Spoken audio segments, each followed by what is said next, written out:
Buenos días a todos. Estamos en el video de la clase de probabilidad para el día jueves y vamos a analizar un problema que sigue estando dentro del tema de permutación, pero ahora vamos a utilizar dígitos. Habíamos trabajado mucho con el orden en el que se pueden acomodar las personas. Ahora vamos a recordar cómo se pueden ordenar dígitos si nosotros queremos formar cantidades. Entonces, en este caso tenemos los números 2, 3, 5, 6, 7 y 9. 6 números diferentes. Y la pregunta sería, ¿cuántas combinaciones se pueden hacer con estos números si yo quiero formar cantidades de 3 dígitos? Por eso les puse aquí los 3 espacios. Este tipo de problemas ya los habíamos resuelto desde el primer parcial, pero cuando no había restricciones. Entonces, ¿cuántas combinaciones puedo hacer yo si no hay ninguna restricción más que cantidades de 3 dígitos? Pues se resolvería de la siguiente forma. Yo tengo para escoger aquí, para el primer dígito, 6 opciones diferentes. Entonces pongo el número 6. Como yo escojo uno para esta posición, para la segunda me quedan 5. Y cuando ya he escogido 2, para la tercera posición me quedan 4.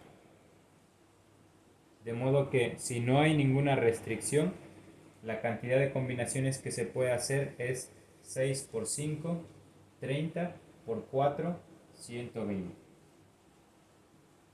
Esta sería la respuesta del primer inciso. Y no le explico mucho porque algunos de ustedes han de recordar muy bien que resolvimos varias situaciones como esta.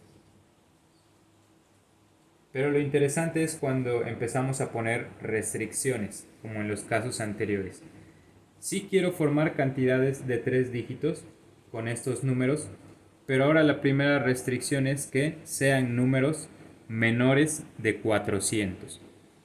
Entonces tenemos que preguntarnos cómo puedo hacerle yo para que estos números sean menores a 400. Por ejemplo, si aquí pongo el número 2 y aquí pongo el 9 y el 7, si se cumple la condición. Pero si yo aquí en lugar de poner el 2 pongo el 5, ya no se cumple la especificación del inciso B porque tenemos 597 mayor a 400. Entonces, ¿cómo resolvemos esto sin estar haciendo todas las comprobaciones posibles? Pues tengo que preguntarme cuántos números yo puedo poner aquí y que me den menor a 400. Pues solo puedo poner el 2 y puedo poner el 3, porque si pongo el 5 o el 6 o el 7 o el 9, me van a dar números que sean de 500, de 600, de 700 o de 900. Entonces, para la primera casilla yo solo tengo dos opciones, el 2 y el 3. Cuando ya he escogido un número, ¿cuántas posibilidades me quedan aquí? Pues los otros 5. 2 por 5. Y cuando ya he escogido dos números, me quedan 4. Aquí ya pueden ser los números que sean, porque como aquí ya puse el 2 o el 3, no importa si aquí pongo el 9 o pongo el 7 o el número que sea, siempre va a ser menor a 400. Entonces solo teníamos dos opciones al principio, luego 5 y luego 4. Si multiplicamos 5 por 2, 10 por 4, 40 combinaciones diferentes.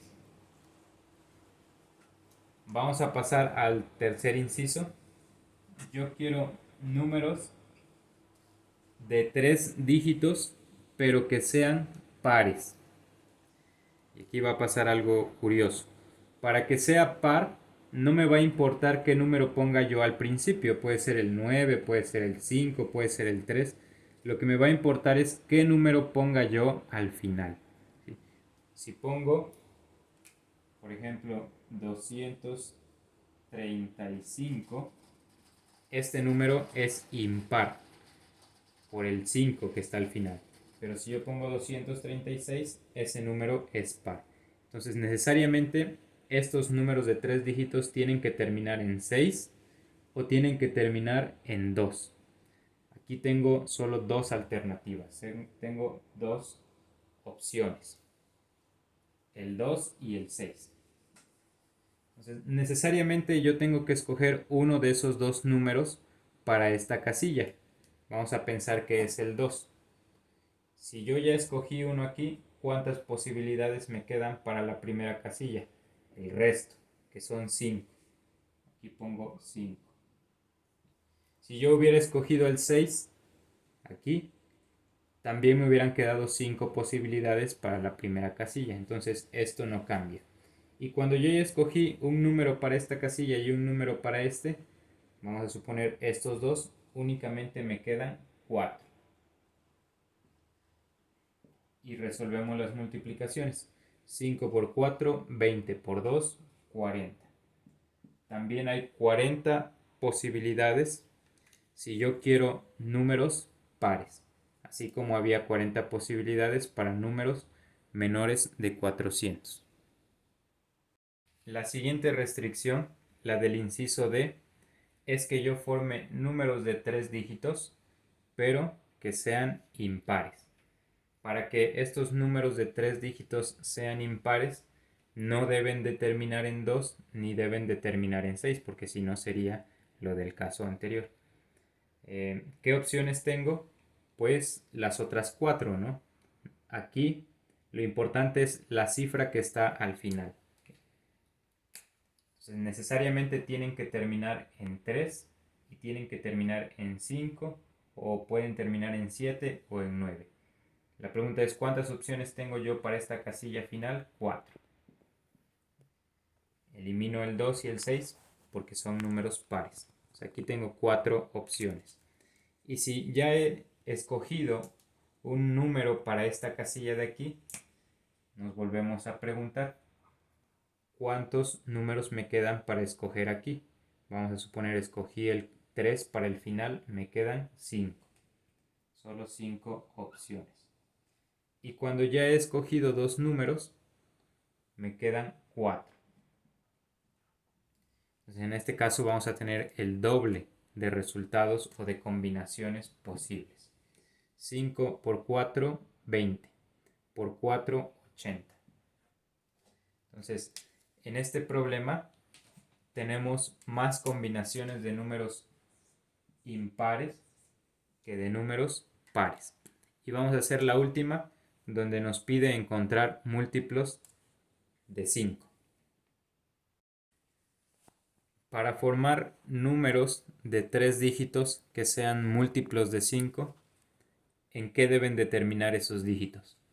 Pues en 5 o en 0, ¿no? Porque el 10, el 20, el 30, el 540 es múltiplo de 5, pero como aquí no tenemos ningún 0, solo tenemos una posibilidad para esta casilla final.